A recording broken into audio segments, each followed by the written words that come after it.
Hi guys, I thought it'd be fun to sit down and do just like a little Q&A catch up. I don't know if this whole shot is weird. I just wanted to switch things up because I feel like I film in like the same 4 or 5 spots in my house. So welcome to a new spot. Obviously we are just off the living room and kitchen. And yeah, I just wanted to catch up. I mean, obviously a lot of the times in my vlogs I'm answering various questions and chatting with you guys, but I wanted to see what you guys are curious about. Obviously, just a little forewarning, I feel like almost every single question has to do with the pregnancy, the baby, all of the above, obviously. It is the most pressing matter in my life right now. But yeah, I figured we could just get started. Starting with, it's funny, now that I'm pregnant, I look into names so much. Starting with the name Carrington, I love that name. I love your name, it is beautiful. If I was having a girl, that would definitely be on the list, but how many kids do you think you'll have? Zach and I always said 2, which I think makes sense. We both come from families where we both just have one other sibling. It's funny, now that I'm pregnant, I'm like, oh my gosh, maybe 3, but I feel like it will end up being 2, especially because I am so ignorant right now, and I got out of the bad first trimester. Now I'm feeling good, and I'm like, this is so exciting, this is so wonderful, I just want as many kids as possible.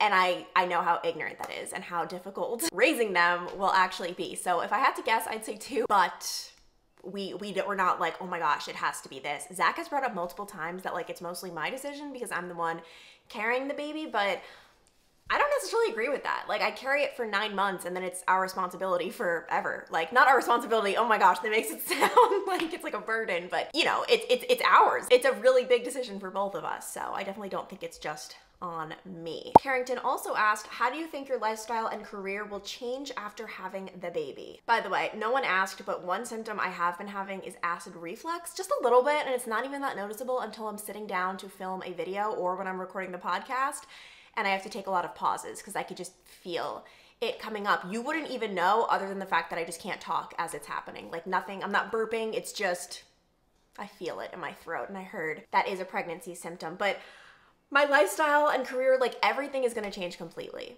which is kind of terrifying, but also I'm just so ready for it and I'm so excited. And this whole pregnancy thing has really given me so much respect, and yeah, I guess just respect for those who get pregnant and they don't want to be pregnant. It was not part of the plan. And even more than that, those who actually give the child up for adoption. I mean, your whole world is flipped upside down just during pregnancy. I mean, just even this morning I went for a run. Like I'm in pain now, and I think I'm gonna slow down on my runs. But every like part of your body is changing, and to selflessly, you know, bring a human into this world, even if you don't even plan on raising it, like, gosh. And then also for people who are put into the precarious situation of, oh gosh, I didn't want this right now. Like that must be very, very, very challenging because these are all changes I'm excited for. We planned this, we wanted this, there's nothing we want more. It would be very, very, very difficult to go through this thinking like, I didn't even want this, but like here goes nothing. So I have a lot of respect for people who end up in that situation. And I feel like every single time you always hear like, oh my gosh, this is how it was meant to be. It's so worth it. But there's no point in me even speculating like what my life will look like, what will change, what won't. I mean, I think everything will change, but I'm oddly not, and this is gonna come back to bite me probably, I'm oddly not anxious about it. I don't know why. I'm a very anxious person. I'm anxious about everything, or at least I was. I was anxious in the first trimester, and then lately, I don't know, I've just had this like peace about everything. And that probably just sounds so ignorant, and I'm probably gonna look back on this and be like, Clancy. But yeah, I think everything is going to change, and I just can't even imagine what it is going to look like. So I guess we'll all be on this journey together. Kirsten asked, are you finding it challenging to wear clothes now that you are growing with the baby? So I have to say, I am lucky for 2 main reasons. The first reason is the month it is right now, or the season. It's summer. I can literally just throw on like a t-shirt dress, which is amazing. At least I can right now, obviously. I'm not huge yet. And then also, I naturally always wore clothes big on me. I've always shopped in sizes that are just maybe 1 size too big on me because I find it more comfy.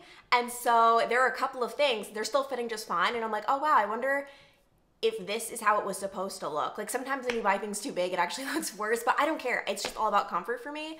So that has been really nice that a lot of my clothes, because I wasn't wearing tight things before, like they still do fit me. Third trimester is gonna be challenging, I'm sure, but once again, it's not like I'm having to put on jeans or leggings or sweaters. I can pretty much just wear like very baggy short sleeve type stuff. Savannah asked, what are you most excited about having the baby? Oh my gosh, guys. I am just so excited to meet him and to see who he is. I want to give him all of the tools I can. I want to teach him how to read, and I really want to emphasize certain things like reading. Like, like that's something that, even if that's not one of his passions, which Zach and I have joked about because Zach hates reading, totally fine. I never, ever, ever want to be one of those parents who's like, this is what your hobby is going to be. This is like, you're going to be a track star. Like, oh my gosh, growing up, I don't know if it's because I went to private school, but I saw so many parents fall into that trap. None of their kids ended up becoming like these Olympic athletes they thought they were going to be. Like, it actually annoys me just because I witnessed it as a kid. I witnessed what these kids had to go through.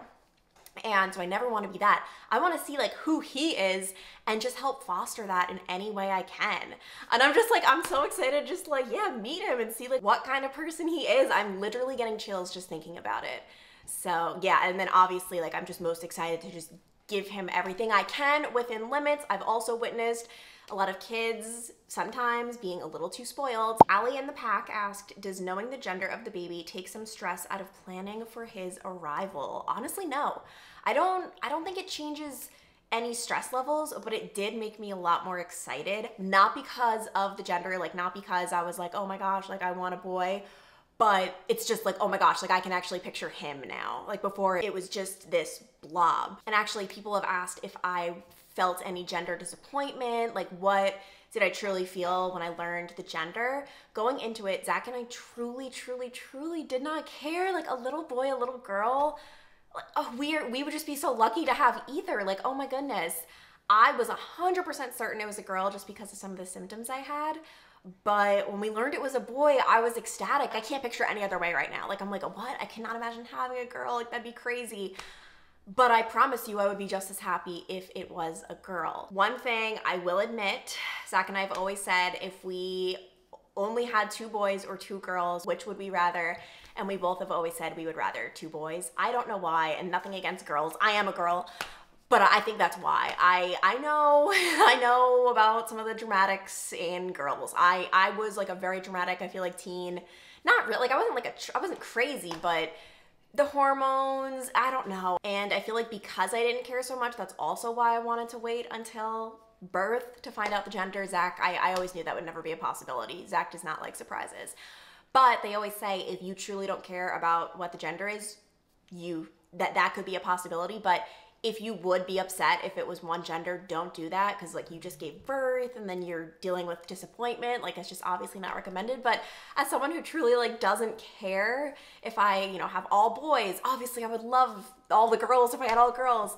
I want that so badly for, oh my gosh. But there's no way he's gonna let us. Christina asked, how many weeks or days were you when you found out you were pregnant? I was right around 6 weeks, maybe just above 6 weeks, which I know can be late for some people. Some people find out at like 4 weeks or something like that. I don't have a regular period, so that's why it took a while. AJ asked, are you still doing Big Brothers Big Sisters? Would you recommend it? So for those of you who don't know, that is the mentorship program I've been a part of for the last year. And I had decided once I got pregnant, I would end it at the year mark because I don't know how I could do that with a newborn. Basically, I mean, it's a big commitment. It's a 1-year commitment, and you're matched with someone who might need a big brother or big sister in their life, someone to look up to, someone to talk to, whatever it might be, and you just do activities with them every week. And I had gotten messages like all throughout the year, like, are you still doing it? Are you not? Obviously I was never vlogging it. I was never showing it on here, but it just goes to show, like, just because I don't show something on here doesn't mean it's not happening. There obviously is a portion of my life I do keep private, but yeah, so hard to believe the 1-year mark has come, by the way. That is crazy. It was before our wedding. But yeah, I would recommend it. I really would. It is a commitment though. That's the only thing. And you have to make sure you will be there for a year, because I think that would be more detrimental to a child if you pop in their life and then pop out after like a month. Homegirl Indie Jess asked, how do you deal with guilt from not working out as regularly as you were before pregnancy? First of all, big piece of advice, take the Apple Watch off if you wear one. Like, take any tracker off. We don't need to know how many steps you're doing. We don't need to know how many calories you're burning. Like, it's not relevant right now. It's all about how you feel, and I think that's one of the biggest reasons I'm guilt-free. I mean, I just had COVID and I haven't worked out in like a week and a half maybe, where I literally, I mean, I was walking obviously, but I wasn't doing anything else. No guilt at all. Like, I'm just like, I just want to be as healthy as possible for the baby. So, you know, walking Asher, like that to me is enough. And obviously I do go to burn boot camp still and I love working out. I don't know, but there's just no guilt there. And I think it's just, I don't know. I just listened to my body, and obviously when I had COVID, my body was telling me, no, like, please lay on that couch for as long as possible. And that's what felt good. And even in my workouts, I only do what feels good. There are times I actually have to stop because I do feel pain, and you know, pain, like if you feel pain, like you do not want to push through that. So yeah, I mean, after the first trimester in which I literally laid on the couch for almost 2 months straight, I did feel a little like, okay, this is probably not great. And I was worried, but I talked to my doctor and she said, that's normal. Like, don't feel bad about it. If you start feeling better, maybe get off the couch. But yeah, it's just all about what feels good for you. And I feel like if there was ever a time in my life I'm as guilt-free as possible, it's now. Cookin' with Morgan asked, since you're having a boy, would you want your next kid to be a boy or a girl? And I honestly feel like it's 50-50 pros and cons with this, where if I had a girl, I think that'd be so exciting to have a whole new experience of like, oh my gosh, like a little girl, like that's so exciting. But if I had a boy, I think that'd be so neat. And this is something I never got, which is fine, to have a sibling that is the same gender as you. Obviously, Neil, great, love him. Like, we were very close growing up, but he was my brother who was 3 years older. I'll never know what it's like to have like that sisterhood bond, that sisterhood relationship. He's always said he wanted me to be a boy. So I just think for that reason, to have like 2 boys, 2 brothers would be very, very special. So I don't care. I don't like, just to be able to have children is just such a gift. And what's meant to be will be. Pregnancy update and your cravings. So the update is that the second trimester is heavenly. That's what people have always said, that the first sucks, third is awful, which that's coming for me soon here actually. And then the second is like this sweet spot where you kind of don't even feel like you're pregnant to a degree. I have pains, I do, but like my thing with the pains, and I said this to my doctor, like, I don't care that I have the pains. I can get through that. I just want to know that the pains won't hurt the baby, that nothing, obviously when you feel pain, like you just think something bad's happening, I can deal with them. So the pains are like all up in like my uterus, like just even right now, it feels so sore. It almost feels, and it's not my ab muscle, so it's lower than that, but it almost feels like I did like a really tough workout right now and I'm sore.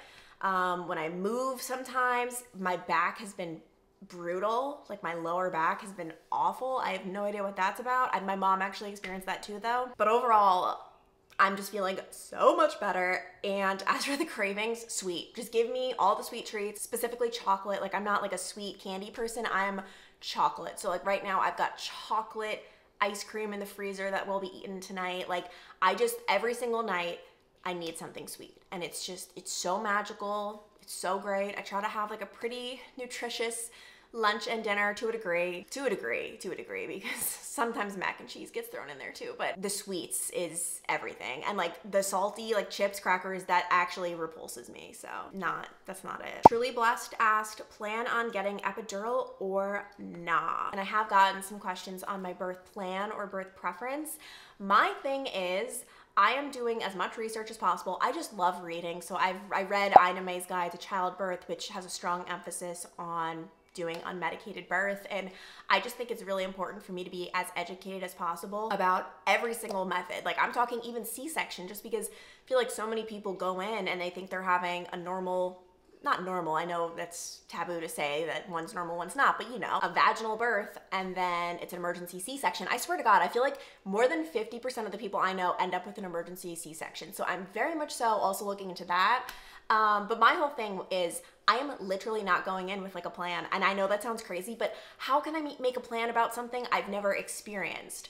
So if you were to ask me what probably will happen, yes, I probably will get that epidural. Like, when I say probably, like 99%, yes. But I actually do know some people who didn't make it to the hospital in time, which is rare, by the way. Normally, labor takes a very long time for your first, but it has happened where you are too dilated to get the epidural, and I don't want to be in a panic. Like, how am I going to do this without it? I want to be prepared. Like, okay, I can do it, but given the situation, I will most likely be taking that epidural. But I'm not saying 100%. Like, I'm not saying as soon as I get there and I'm 3 centimeters, like, no.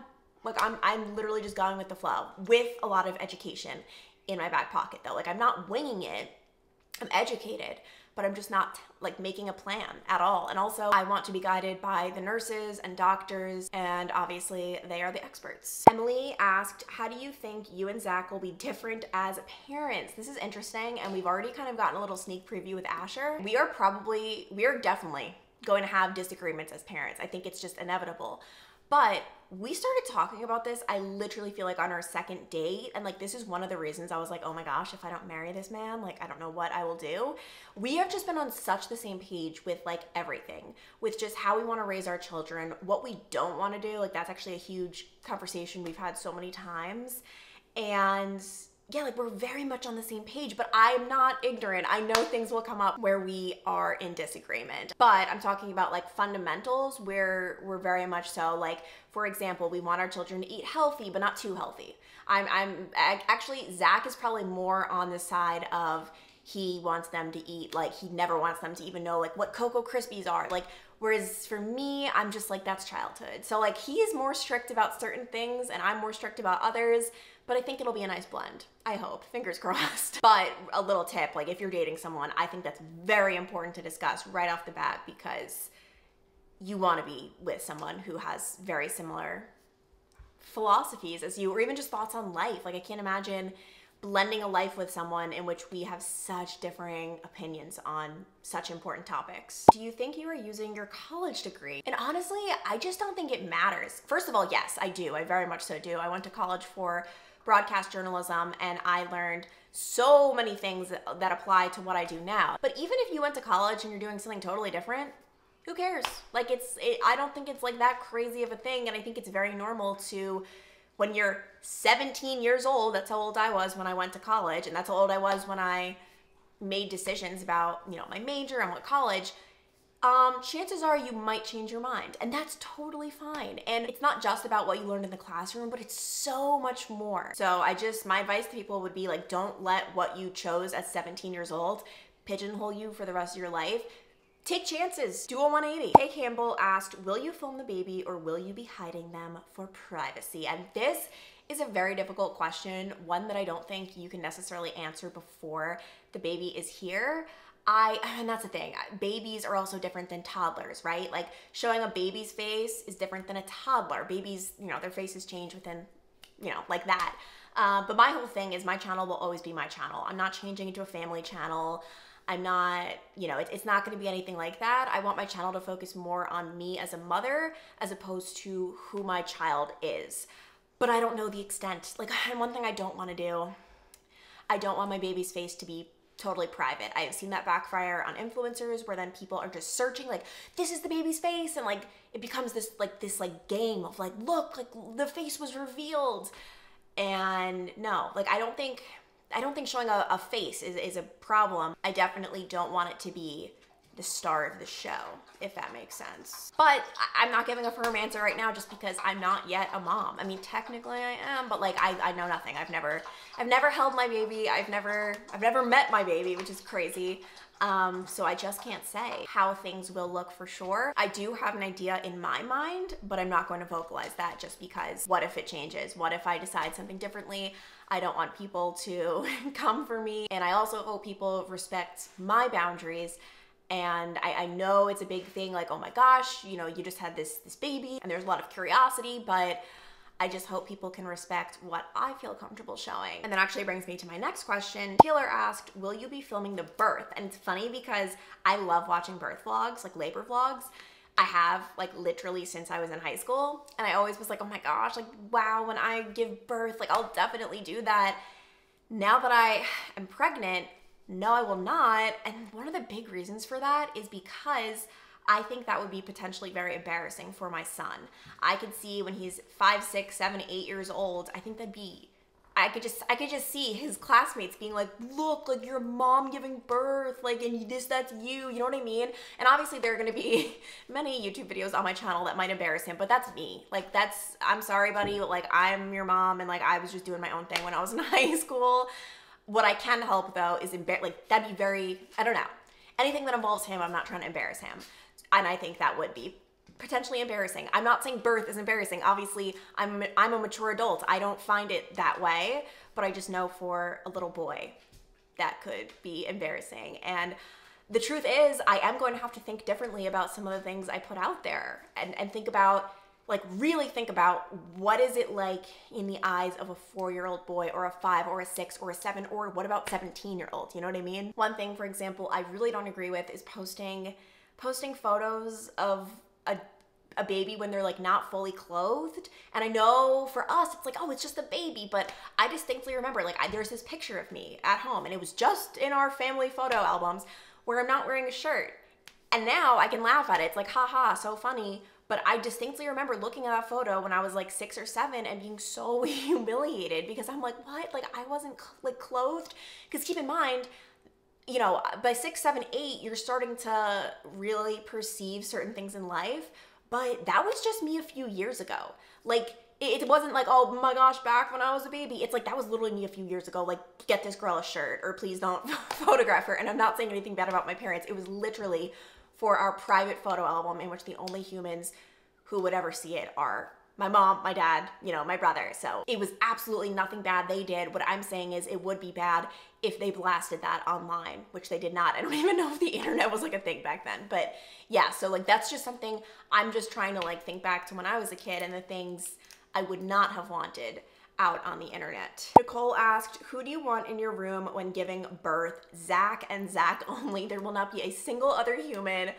I don't need anyone seeing me give birth except for okay, well, by the way, I'm not stupid. Obviously, there's gonna be like a million nurses and a doctor and all of that, but like, no, like no one else is going to be in there. And I remember like when COVID hit, I remember some influencers I follow were like, we can only have like one like guest in the labor room. Like I'm not gonna be able to have like all of these people in. And I'm like, who are you trying to have? Like, I don't know. I just feel like the less people, the less amount of craziness, the better. And I prefer it to be just Zach and me.